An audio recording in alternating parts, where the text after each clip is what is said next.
E com a gente hoje, Daniel José, deputado estadual, 33 anos, eleito sexto mais votado, né, Daniel? Isso. E natural de Bragança Paulista, nossa região. Daniel, obrigado mais uma vez pela presença aqui no estúdio da Atibaia TV. Você logo após a eleição esteve aqui com a gente, agora 3 anos depois, de novo aqui para prestar conta, certo? Exatamente, Cacá. Prazer enorme estar aqui na Atibaia TV. E depois de 3 anos, 3 longos anos aprendendo muito, e já estou bem mais velho, assim, é impressionante, cabelo branco. Falar, hein? Foram 3 anos meio a Juscelino Kubitschek, hein?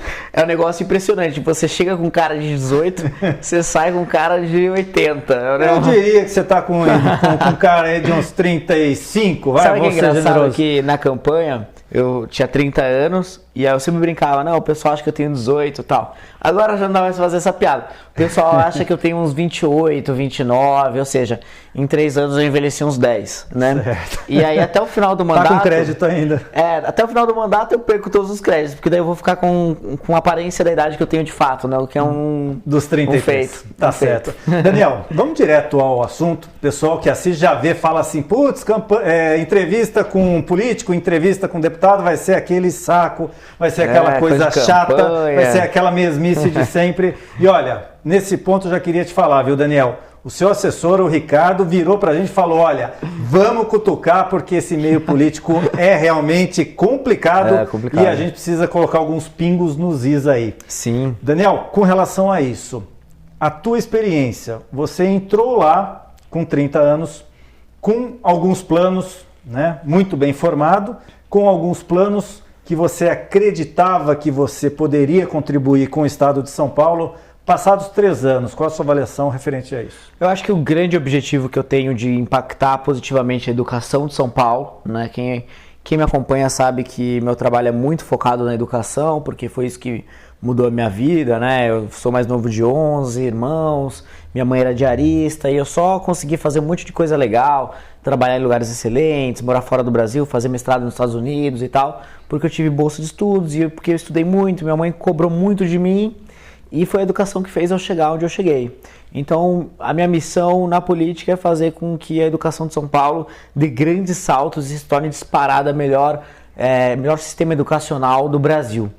E de uma maneira muito concreta, porque a gente sabe avaliar isso através de provas, exames e tal. Tem o IDEB, que é o Indicador Nacional de Qualidade da Educação mesmo, um número que mostra qual é a nota da educação no Brasil, de 0 a 10. E a minha missão é fazer com que esse IDEB, essa nota do Estado de São Paulo, salte, né? Isso, no final de contas, acaba se refletindo em várias consequências, que é os jovens, crianças, jovens paulistas terem muito mais oportunidades de trabalho, de mais possibilidades de entrar numa universidade, por aí vai, né? E de ter uma vida melhor, mas com trabalhos melhores, ganhando melhor e por aí vai, né? Então, assim, esse objetivo inicial, lá na Assembleia Legislativa, eu comecei a ver que é muito difícil fazer as coisas, mas muito difícil, é muito burocrático, muito lento, tal, mas dá para fazer algumas coisas com muito impacto, né? E eu, enquanto que alguns deputados têm estratégia de aprovar um monte de projeto, que é mudança de nome de escola, mudança de nome de estrada, dia comemorativo, projetos simbólicos, assim, sabe? Cria uma campanha relacionada a alguma doença, por exemplo. Sei bem, viu, Daniel? Vereador de Atibaia parece que parou nessa parte da receita aí, viu? Porque só sabe fazer isso, viu? Pois é. E aí eu pensei, poxa, eu vou focar em um projeto só. E esse um projeto que tenha capacidade, que tenha condições de daqui a 10 anos a gente olhar para o IDEB de São Paulo, para essa nota da educação de São Paulo e falar, olha, se não fosse aquele projeto aprovado há 10 anos atrás, a educação de São Paulo estaria muito pior. E por conta desse projeto e por conta desses 4 anos de trabalho na Assembleia, hoje milhões de crianças e jovens têm uma educação muito melhor do que teriam se não fosse esses 4 anos de trabalho do meu mandato.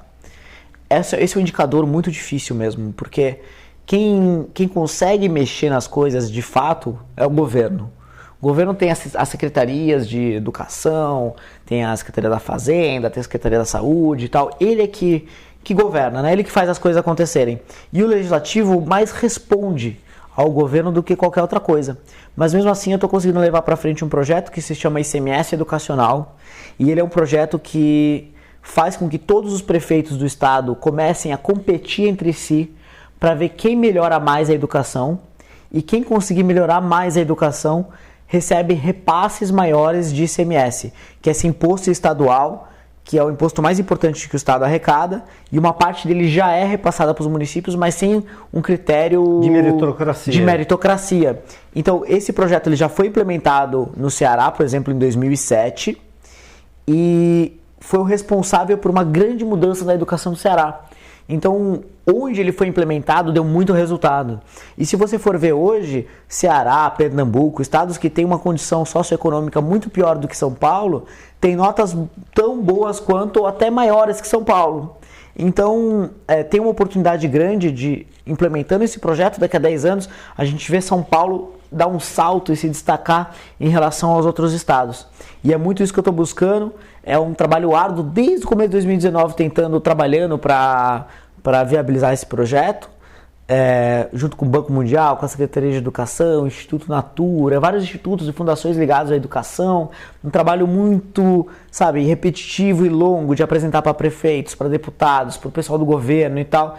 E agora a coisa andou e a gente tem uma perspectiva mais clara de colocar esse projeto para votar e aprovar. Eu acredito que até meados do ano que vem, começo do ano que vem, primeiro semestre com certeza, a gente vai conseguir aprovar esse projeto e ter uma influência concreta em como vai ser a qualidade da educação daqui a 10, 20 anos. E é isso que para mim é importante, né?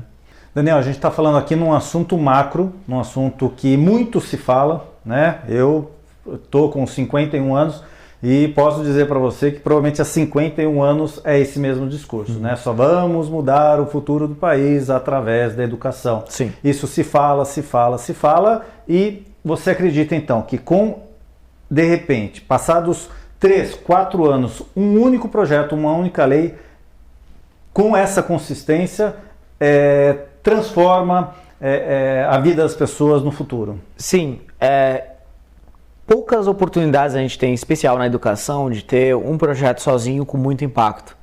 E isso não é um achômetro meu.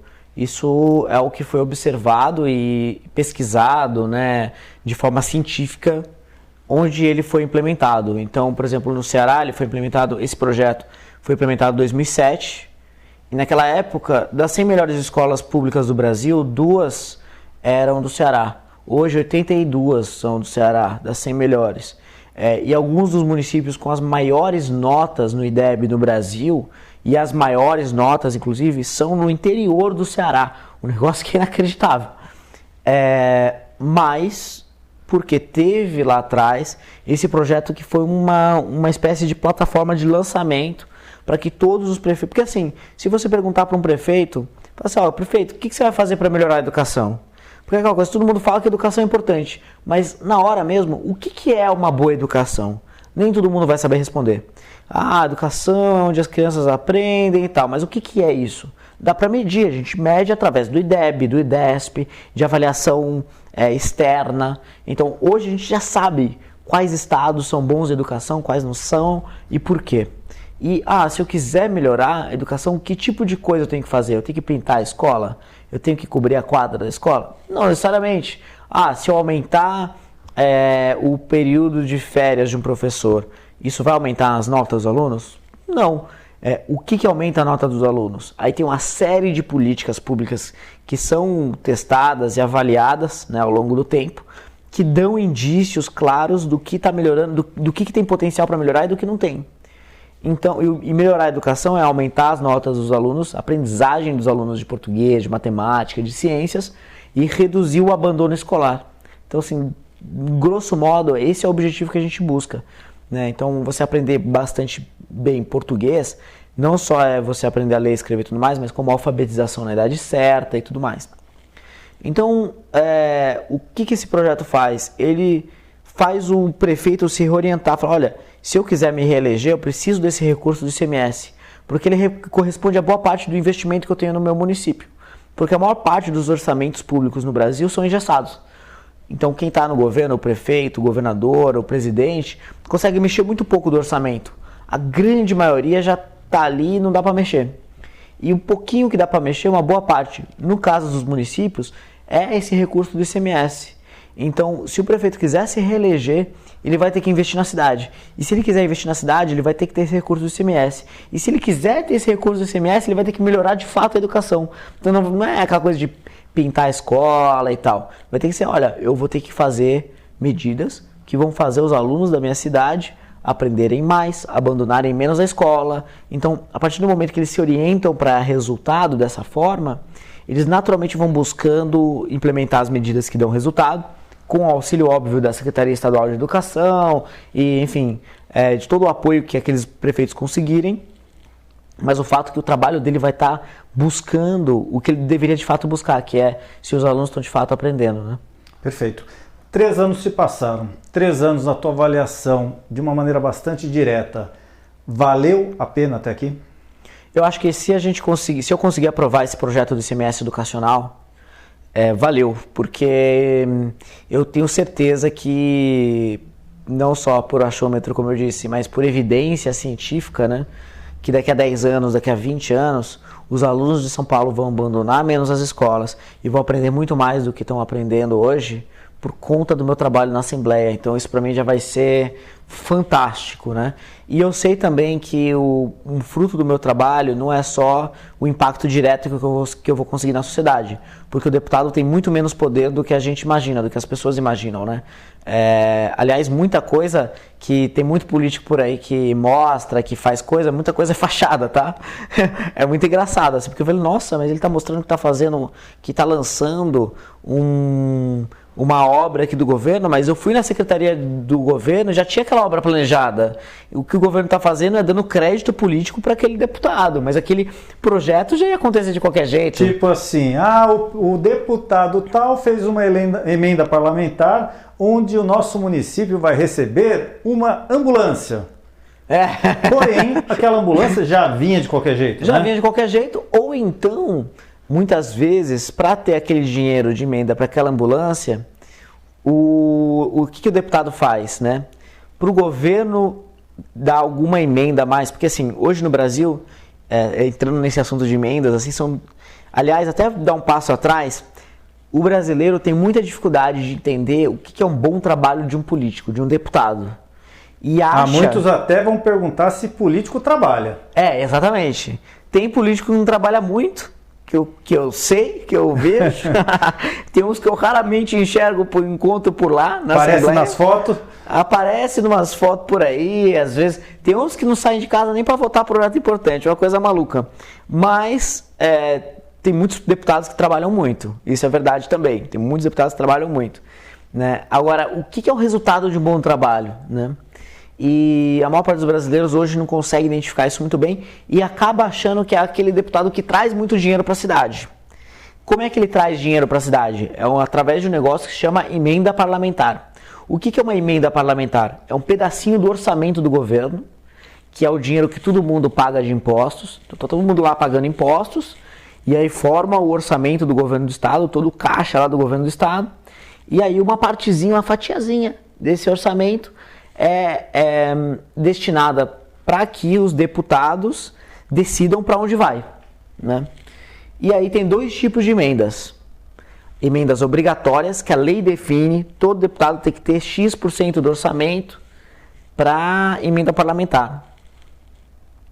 E tem uma parte que é a emenda voluntária, que é um a mais, é um plus ali, Então assim, hoje em São Paulo, cada deputado tem por volta de 5 milhões de reais por ano para destinar de emenda parlamentar para saúde, para educação, segurança, etc. Aonde ele achar que é importante, geralmente eles mandam para suas regiões, né? E muitos deputados também têm uma emenda voluntária, que é esse extra, né? Esse a mais, que às vezes é maior do que o obrigatório. Mas por que ele tem isso? Porque ele basicamente chega no seguinte acordo com o governo. Olha, governo, manda o projeto que vocês quiserem, que eu vou votar como vocês quiserem, e em troca disso você me dá um pouco mais de emenda, tá bom?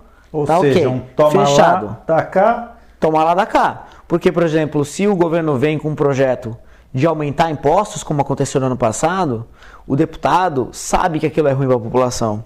Mas ele sabe que vai prejudicar a indústria da cidade dele, ele sabe que vai prejudicar as famílias, sobretudo num período como esse de alto desemprego, alta inflação, né? Mas o que ele faz? Vota favorável. Ninguém fica sabendo, ele recebe essa emenda a mais e destina na cidade. Aí ele chega na cidade A e destina lá 2 milhões de reais. Aí todo mundo fala, nossa, o deputado destinou 2 milhões de reais para minha cidade. Né? Que competente, que influente, poderoso esse deputado. Mas no final de contas, o que as pessoas não sabem é que esses 2 milhões de reais é uma pequena fatia do que aquele município pagou a mais de impostos porque aquele deputado ajudou a aprovar um projeto que aumentava impostos. Ou seja, faz a festa com o dinheiro do povo mesmo. Com o dinheiro uma parte do dinheiro do povo. Exatamente. Então, por exemplo, o ano passado o governo apresentou esse projeto que aumentava a ICMS, basicamente falava o seguinte: o governo pode aumentar impostos de ICMS para qualquer produto. ICMS é o imposto de circulação de mercadoria e serviços. É o imposto estadual mais importante. Tudo, né? Para tudo, para ovo, para remédio, para qualquer coisa que Dentista, você compra. Qualquer coisa que você compra, mecânico, serviço, produto, você paga ICMS, você não sabe quanto, mas você paga. Cada produto tem uma alíquota diferente. Um produto é 4%, outro é 6%, outro é 12%. E aí esse projeto falava assim, olha, o governo pode aumentar em até 18% essa alíquota de qualquer produto, de forma discricionária, sem o legislativo poder falar nada. E isso não pode, porque qualquer alteração de alíquota, o poder legislativo tem que dizer sim ou não.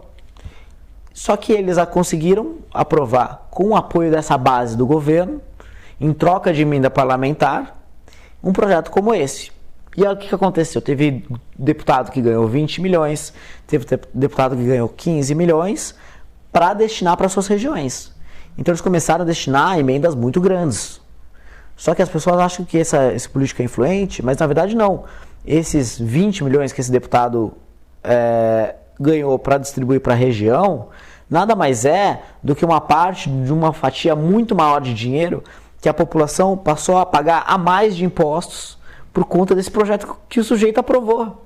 Entendeu? Então assim, às vezes a gente acha que o cara está trabalhando para a região, mas ele está trabalhando mais contra do que a favor, né? Só que ele está trabalhando contra no negócio que ele não aparece e a favor no negócio que ele aparece. Então, entendi, a gente tem uma noção distorcida.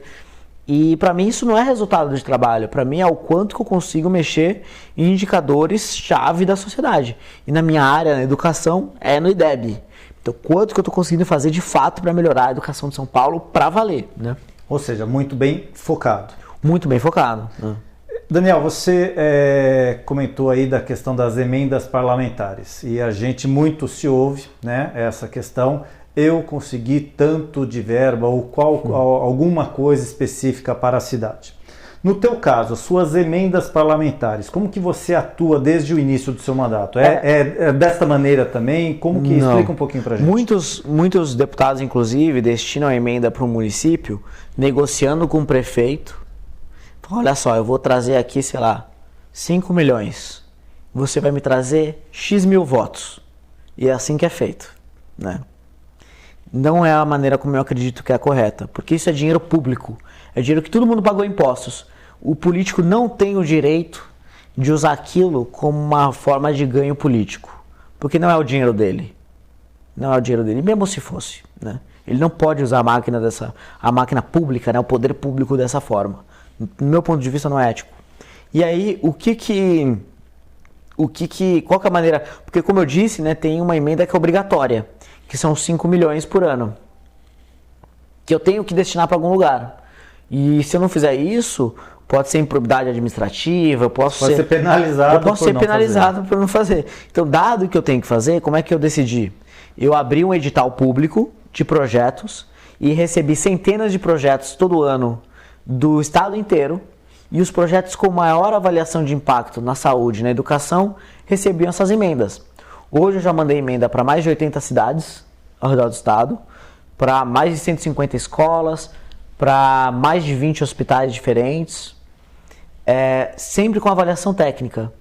Inclusive um erro que eu tive foi de não divulgar tanto isso, né? Eu nunca divulguei muito isso. Só para ter um exemplo, assim, na nossa região, tá? A região de Atibaia, Bragança Paulista, teve alguma... Teve em alguns municípios da região. Hoje mesmo eu visitei Nazaré Paulista, recebeu. Teve escola municipal, escola estadual que recebeu. Teve outros municípios da região também. Posso até pegar a lista depois e passar para você, Cacá. Mas eu não divulguei tanto na região. Tanto que é um esforço que eu tenho feito recentemente para divulgar mais e para apresentar mais o edital para as pessoas conhecerem. Isso é muito importante, porque muitas vezes as pessoas, por não conhecerem, não mandam um projeto, que às vezes é um projeto super técnico, super bom e que poderia ser apreciado. Por exemplo, o Hospital USF de Bragança recebeu, uma emenda muito interessante.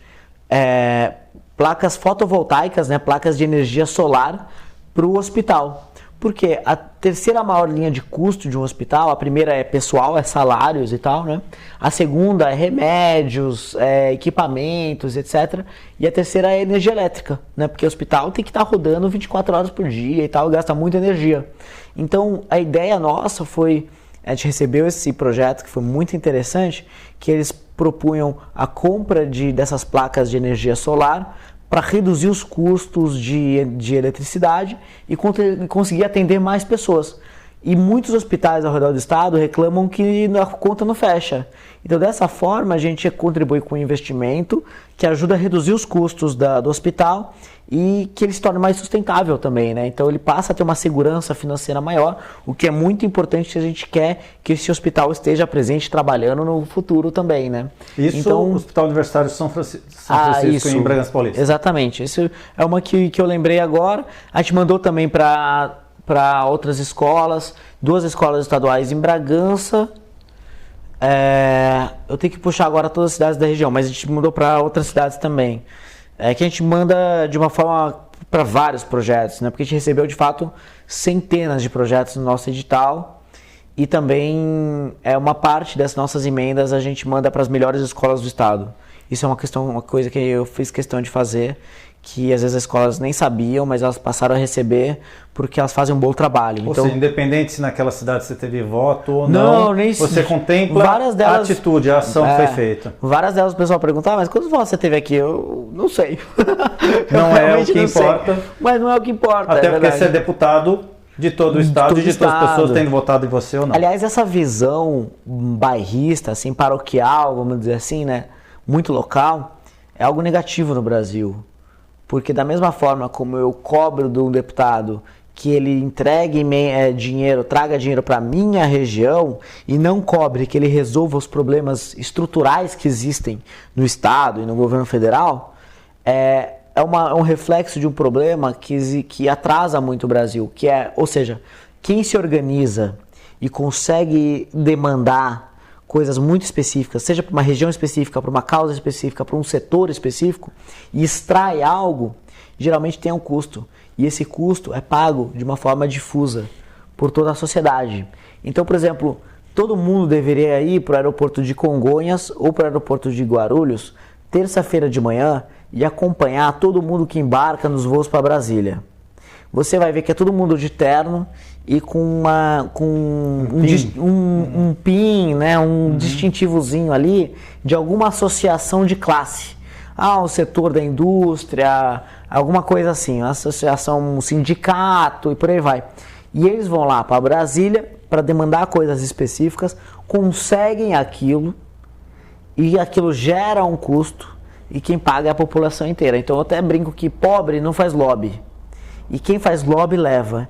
E quem paga a conta são os mais pobres, que não fazem lobby. Então, esse é um problema recorrente do Brasil. E esse perfil de deputado regionalista, que só trabalha para aquela região, segue a mesma linha. Porque se o Estado, para dar mais dinheiro para a região, está cobrando mais impostos e tirando mais dinheiro do que dando, o que importa para aquele deputado é que aparente que ele está fazendo alguma coisa para a cidade. Se está tendo um lançamento de um trecho da rodovia nova, de uma estrutura de governo nova e tal, naquela cidade, é mais importante para aquele deputado que ele apareça ser a pessoa que trouxe aquilo, mesmo se aquilo já estava no plano do governo. de fazer. Já viria, né? de qualquer maneira. Inclusive o governo usa isso, né? Ele pega uma obra que ele já vai entregar, mapeia quem que é o deputado da região. Ah, ele é da base governista? É. Então vamos fazer o seguinte, chama ele pro lançamento, divide o palanque ali com ele, corta a faixa junto e finge que foi ele que trouxe aquilo, mas o governo já estava fazendo de qualquer maneira. Se não tivesse o deputado, ia acontecer de qualquer jeito, né? Perfeito. Daniel, passados 3 anos também, a nível de decisão de continuar na política ou não, como que está isso passando na sua cabeça, como está esse momento para você? A gente sabe que o Partido Novo tem um histórico aí de vamos não fazer da política a profissão e tudo mais. Sim. Na tua cabeça, você que é uma das pessoas, uns expoentes do partido, como que está tudo isso para você agora no momento de decisão? Vou ser candidato de novo, não sou, mudo do que eu quero, acredito em outra coisa? Trabalhar na política não é fácil, assim. Muita gente acha que, você vai entrar lá, uma mamata e tal. Eu, graças a Deus, assim, estudei bastante na minha vida, me preparei muito, tive trabalhos, assim, excelentes, tive a oportunidade de trabalhar nos Estados Unidos e tal, e podia ganhar muito bem no setor privado. E eu decidi me candidatar e entrar na política para tentar fazer a diferença, né? E eu enxergo a política com uma missão. Como eu disse, não é fácil, porque você se decepciona muito com a burocracia, com o quão devagar são as coisas, com o quanto assim que falta de gente também trabalhando com senso de propósito na política. Isso é raro, não é todo mundo que tem essa cabeça. Eu me surpreendi que, no final de contas, até tem vários deputados que têm um senso de propósito até bastante grande, mas muitos também não têm, né? E você tá do lado dessas pessoas e tentar convencer elas sabe, que os projetos, que eu defendo um projeto porque ele é importante para a educação do Estado, e aí ele não dá a mínima para isso, ele quer saber se vai ser bom para ele ou não. Então, tudo isso, assim, claro que traz muito estresse, muita tristeza, tal, porque eu tô ali por uma missão, né? Mas eu acredito muito que a política pode ser um veículo para, de fato, mudar a vida das pessoas. Justamente porque a qualidade dos políticos no Brasil é muito ruim, né? Então, eu acho que, em primeiro lugar, né, um legado do meu trabalho vai ser ver jovens de diversas origens, diversas faculdades por aí e tal, pensando e sonhando em entrar na política, coisa que alguns anos atrás a gente não via antes, não via, né? Eu mesmo, quando me formei, nunca pensei em entrar na política, nunca me envolvi nem nada, e eu só entendi que a política era um bom caminho quando entendi que a política era um bom ambiente para se fazer impacto. Então, para mim, isso é o mais importante, que o legado não vai ser só impacto na sociedade, mas vai ser influenciando os mais jovens a também tentar entrar na política. E eu acho que eu ainda não cumpri meu ciclo, não cumpri minha missão, né? Eu quero ter o máximo possível de impacto que eu possa ter. E eu topo aguentar os estresses da política, as dificuldades da política. Então, aprovando esse semestre educacional, conseguindo cumprir um bom ciclo, onde eu tive um impacto relevante na educação do Estado, eu acho que eu posso partir para um próximo passo, que daí é tentar ir para Brasília, me candidatar para deputado federal, né? E que vai ser um desafio enorme, muito, muito grande, muito difícil, num cenário político muito complicado, porque a política antiga ela se defendeu, né, do que aconteceu em 2018. Em 2018, a política tradicional tomou um choque. Por que esse Daniel José que se elegeu com 183 mil votos, da onde veio esse menino? Da onde veio esse tanto de voto? Foi a pergunta que eu fiz aqui, viu, Daniel? Na apuração, a hora que a gente acompanhando a apuração, tudo mais. Quem é esse Daniel cara? José? Aí, mas não é possível que esse aí se elegeu. Não é possível. Mas, assim, os políticos tradicionais ficaram em primeiro lugar em choque e depois eles começaram a se proteger. Como? E daí esse menino novo de 30 anos, de estatura baixa, tem 1,60 m. 1,60 m, chega lá e ainda quer ser o presidente da Assembleia. Aí é demais, aí é demais. Mas a gente vai aprendendo, né? Tá certo. Olhando hoje é pra dar risada. Não, assim, ali até era uma coisa mais... de posicionamento, de fazer um posicionamento que... claro, que a gente não é conivente com isso que está acontecendo, a gente acredita que a política deve mudar e de uma outra forma. A gente sabia que não tem como, porque essas votações de presidência de casa legislativa é uma negociação infinita, né? Sim. A gente estava às margens de tudo isso. Obviamente, chega lá, a gente entende como as coisas funcionam, a gente entende como é que eu posso fazer então para as pautas que eu acredito que são importantes avançarem. E aí cada um usa a sua inteligência, o seu faro, tal, para conseguir encontrar os caminhos. Tipo, chegou no circo, tinha os elefantes ali no picadeiro, o ratinho falou, opa, vou pôr fogo no parquinho.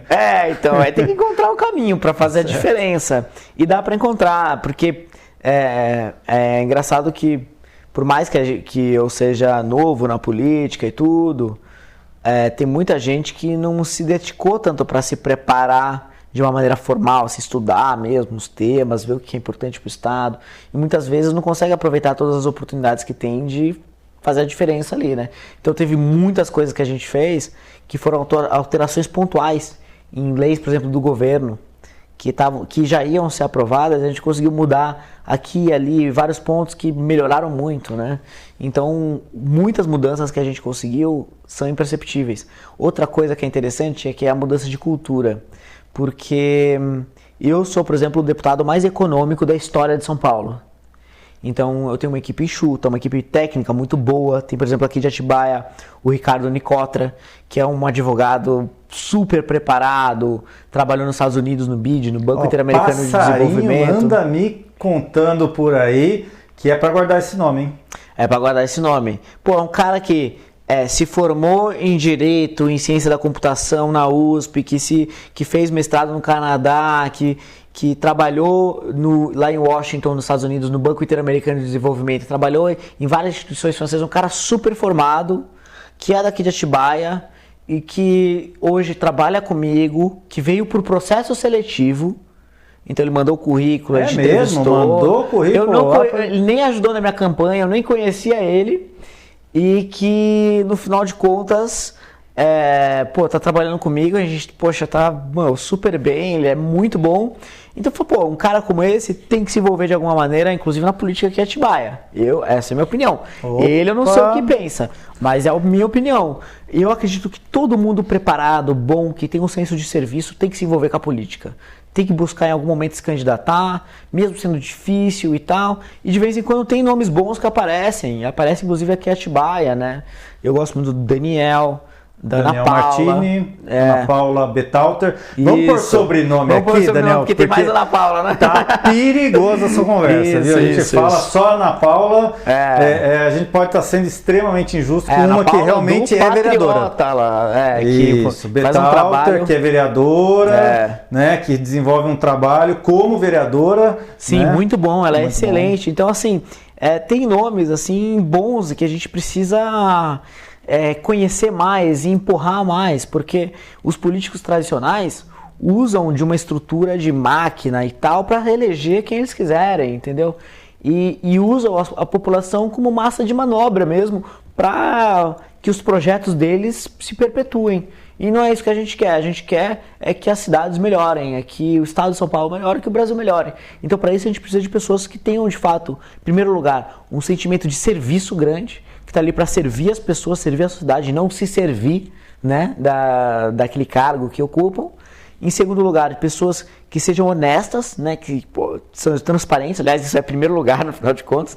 E também, uma outra característica importante é que sejam pessoas preparadas, né, pessoas que consigam entender bem quais são as responsabilidades dos seus cargos, como atuar de forma efetiva naquilo que se propõe a fazer, como vereador, como prefeito, como deputado estadual, federal, governador, senador, presidente. Então, é muito daquilo que eu vejo que deveria mudar na política no Brasil, né? Bom. Mas meu plano na próxima é tentar ir para Brasília. E já está definido? O meu próximo passo acho que vai ser esse mesmo. Se fosse em 2018, eu já teria conseguido ir para Brasília, porque ia ser o número de votos. A votação foi muito expressiva, mas cada eleição é uma, e a eleição do ano que vem, como eu disse, a velha política se adaptou muito bem, né?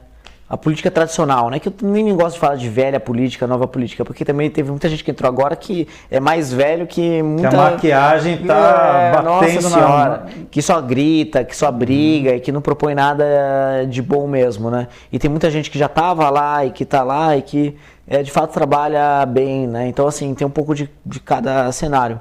Mas aquela política mais tradicional, né, e tal, usou esses 4 anos, né, de 2019 para até a próxima eleição, para se proteger de qualquer chance de renovação.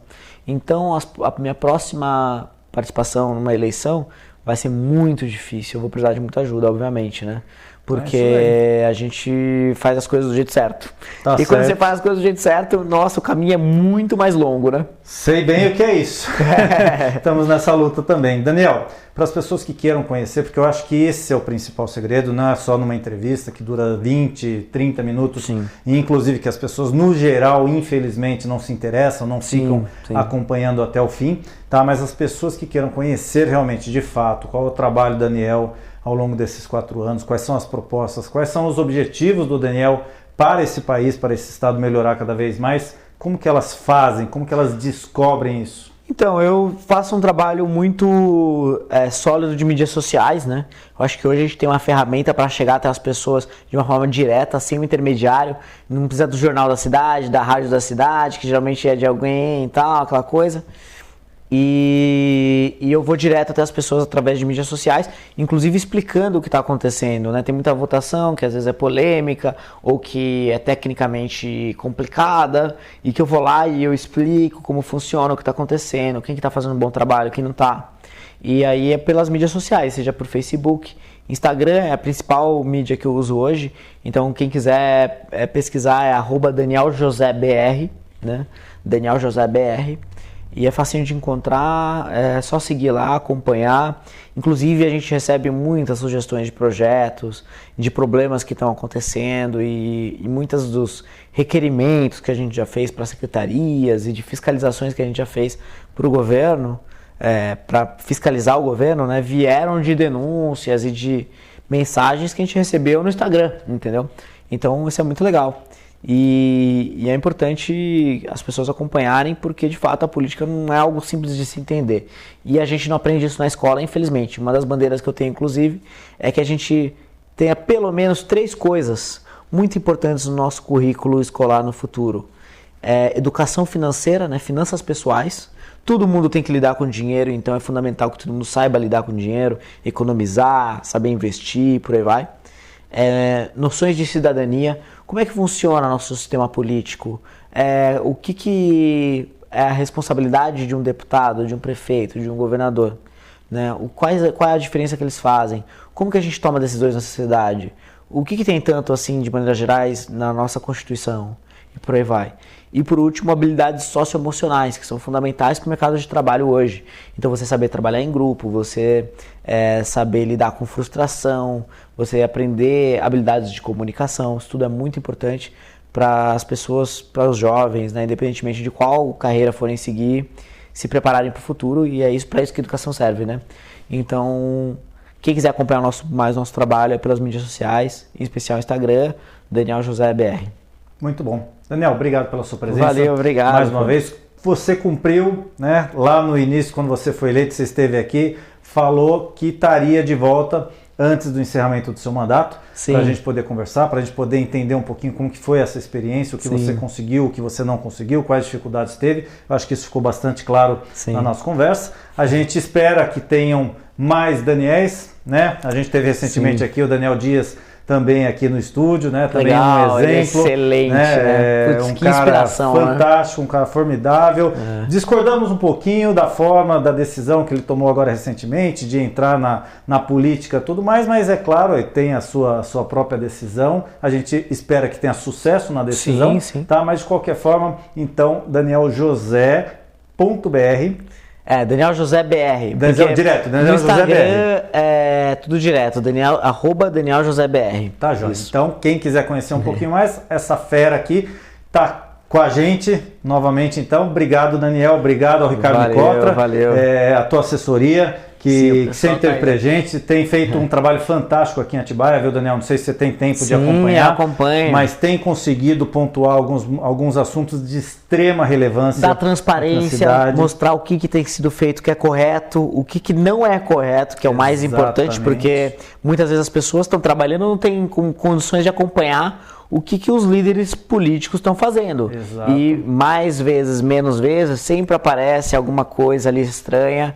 E é muito legal porque o Ricardo Nicotra, ele pesquisa muito a fundo. Muito, e é extremamente didático. Acho que a grande virtude do Ricardo é ele conseguir transmitir de uma maneira extremamente didática que as pessoas conseguem entender, às vezes, assuntos muito difíceis de serem explicados. Então, é um grande mérito. Parabéns em ter o Ricardo na sua equipe. Pô, a gente é um fã dele, a gente é um cara que admira muito, pouco conheço. Tá? Tive pouquíssimas vezes com o Ricardo, mas são aquelas pessoas que a gente sabe que realmente são diferenciadas. E a gente sabe que quando tem uma pessoa boa que está junto de outra pessoa, a chance das pessoas ser boa também é muito grande. Exato. Eu vejo uma boa dupla dinâmica aí. A gente espera, como eu falei anteriormente, ouvir um pouco mais o nome de Ricardo Nicotra aqui em Atibaia, porque a gente marca tá precisando. Esses nomes aí e acompanha também o Ricardo Nicotra no Facebook, né? Ele usa bastante o Facebook e muitos dos vídeos e do conteúdo que ele publica lá são muito importantes e relevantes para a realidade do dia a dia de Atibaia, né? Então é super importante acompanhar ele. E eu ouvi dizer também que Ricardo, Ana Paula são dois nomes que combinam. Bom, mas a gente deixa isso para um outro papo, tá bom? Daniel, obrigado, obrigado pelo carinho, obrigado pela atenção aí e tá com a gente. E a todos vocês que nos assistiram, a gente sabe que é chato, mas a gente tem que participar da sociedade, a gente tem que lutar, porque não é pra gente, é para os nossos filhos, para os nossos netos, que a gente quer um país, uma cidade, um estado melhor, cada vez mais, porque a gente precisa ter um futuro. E da forma que a gente está vivendo o presente, tá difícil. Tchau. Valeu, tchau, tchau.